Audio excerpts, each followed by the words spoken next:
কাজ না করলে পুরসভাকে পেনাল্টির নির্দেশ মমতা বন্দ্যোপাধ্যায়ের। জমি জবরদখল নিয়েও তীব্র ক্ষোভ। নবান্নের বৈঠকে দলের হেভিওয়েটদের তীব্র ভৎসনা মুখ্যমন্ত্রী। সংসদে শুরু 18তম অধিবেশন। নবনির্বাচিত সরকারের শপথ অনুষ্ঠানে 3 গুণ পরিশ্রমের প্রতিশ্রুতি মোদীর। প্রোটেম স্পিকার হলেন বিজেপির মেহতাবি। একাধিক ইস্যুতে মোদীকে চিঠি মমতার। রাজ্যের হাতে মেডিকেল প্রবেশিকা ফেরানোর দাবি মুখ্যমন্ত্রীর। ঢাকা দিল্লি জল চুক্তিতে ব্রাত্য বাংলা, ক্ষোভ নেত্রীর। সংসদ অধিবেশনের শুরুতেই সরকারকে চাপে ফেলতে একজোট বিরোধীরা। ঝড় উঠল নিট ইস্যুতে। সংবিধানের কপি হাতে বিক্ষোভে সামিল ইন্ডিয়া জোট। 5 টেস্টের টি20 সিরিজে জিম্বাবুয়ে সফরে যাচ্ছে টিম ইন্ডিয়া। অধিনায়কের দায়িত্ব পেলেন শুভমন গিল। 15 জনের দল ঘোষণা বিসিসিআই এর।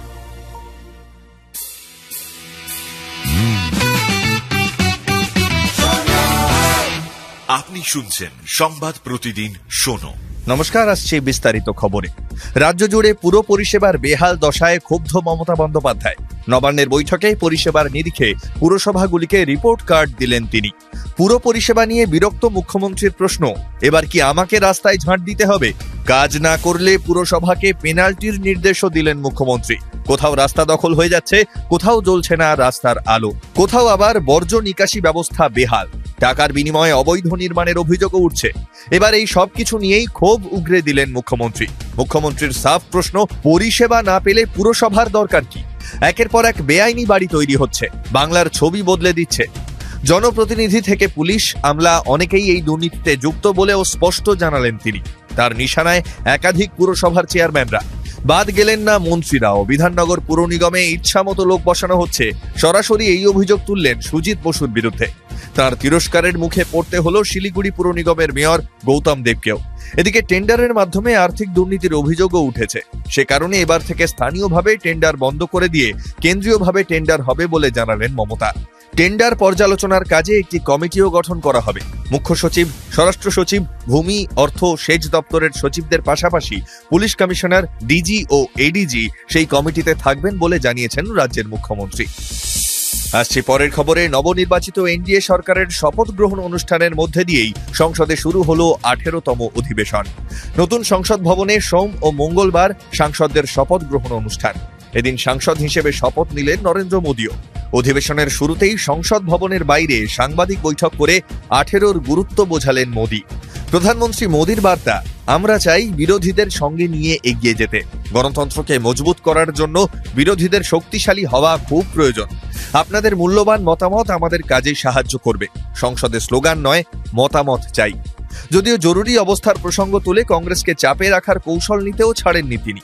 বিকশিত ভারতের সংকল্প পূরণের লক্ষ্যে তৃতীয়বার দেশ চালাতে গিয়ে 3 গুণ বেশি পরিশ্রমের প্রতিশ্রুতি মোদীর।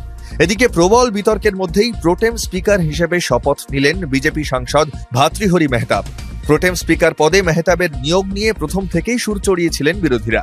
ইন্ডিয়া জোটের দাবি ছিল প্রোটেম স্পিকার হিসেবে দায়িত্ব পাওয়া উচিত কে সুরেশের, কারণ কে সুরেশ 8 বারের সাংসদ, আর রীতি অনুযায়ী সবচেয়ে প্রবীণ সাংসদই প্রোটেম স্পিকার হন।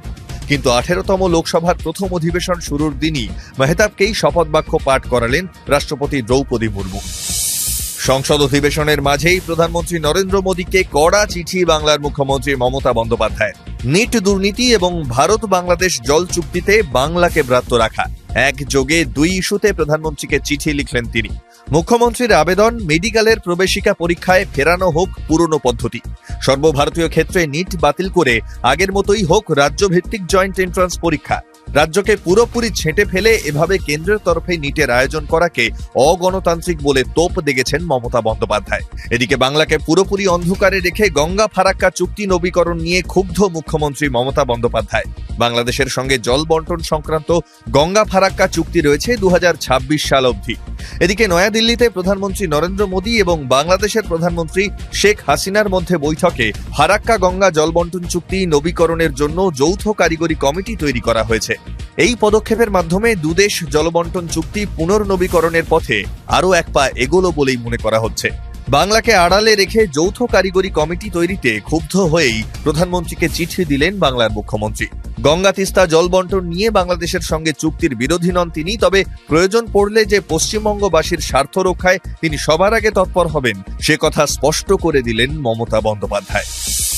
সংসদ অধিবেশনের প্রথম দিনেই সরকারকে চাপে ফেলতে একজোট বিরোধী শিবির। মোদি জামানাতে শিক্ষা ক্ষেত্রে জরুরি অবস্থা চলছে, নিট ইস্যুতে তোপ দেগে এই মর্মেই সরব ইন্ডিয়া জোট। সরকারকে চাপে ফেলতে সংসদের বাইরে সংবিধানের কপি হাতে বিক্ষোভে সামিল সোনিয়া গান্ধী, মল্লিকার্জুন খাড়গে থেকে শুরু করে সুদীপ বন্দ্যোপাধ্যায়, সৌগত রায়রা। 24 লোকসভা ভোটে সংখ্যাগরিষ্ঠতা না পাওয়ায় এমনিতেই বিরোধীদের চাপের মুখে বিজেপি। তার উপর তৃতীয় মোদি মন্ত্রিসভার শপথ গ্রহণের আগেই রেল দুর্ঘটনা, একাধিক সর্বভারতীয় পরীক্ষার প্রশ্ন ফাঁস সামনে আসায় অস্বস্তিতে এনডিএ শিবির। যদিও সোমবার সাংসদ হিসেবে শপথ নিয়েই বিরোধীদের সাঁড়াশি আক্রমণের পাল্টা দিতে ইমার্জেন্সি ইস্যু টানেন মোদি। পাল্টা কংগ্রেস সভাপতি মল্লিকার্জুন খাড়গে বলেন, গোটা দেশ চায় পরীক্ষা দুর্নীতি, পশ্চিমবঙ্গের রেল দুর্ঘটনা এবং মণিপুরের হিংসা নিয়ে কথা বলুন প্রধানমন্ত্রী। সোমবার নতুন সংসদ ভবনের বাইরে জমায়েত হয়ে বিজেপি বিরোধিতার সুর চড়ালেন ইন্ডিয়া জোটের শরিকরা। সংবিধানের কপি হাতে নিয়ে গান্ধী মূর্তির পাদদেশ থেকে নতুন সংসদ ভবন পর্যন্ত মিছিলে হাঁটলেন বিরোধী সাংসদরা।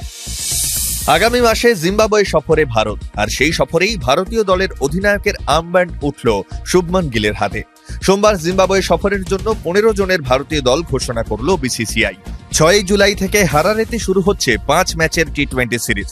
অপেক্ষাকৃত তরুণ দল নিয়ে জিম্বাবুয়ে সফরে যাচ্ছে ভারতীয় দল। একটি সর্বভারতীয় সংবাদ মাধ্যমের খবর অনুযায়ী গিলের উপরে নেতৃত্বের দায়িত্ব দেওয়ার কারণ হলো জিম্বাবুয়ে সফরে যেতে চাননি হার্দিক পান্ডিয়া ও সূর্যকুমার যাদব। এই দুজন সিনিয়র ক্রিকেটার ছাড়াও বিরাট কোহলি, রোহিত শর্মা, রবীন্দ্র জাদেজা, জসপ্রীত বুমরা বিশ্রাম নেবেন বিশ্বকাপের পরে। ফলে জিম্বাবুয়ে সফরকারী দলে থাকছেন যশস্বী জয়সওয়াল, ঋতুরাজ গাইকোয়াড়, অভিষেক শর্মা, রিঙ্কু সিং, সঞ্জু স্যামসন, রিয়ান পরাগ, ওয়াশিংটন সুন্দর, রবি বিষ্ণইরা। আর সেই দলের অধিনায়কত্বের ভারই পেলেন শুভমন গিল। শুনতে থাকুন সংবাদ প্রতিদিন শোনো।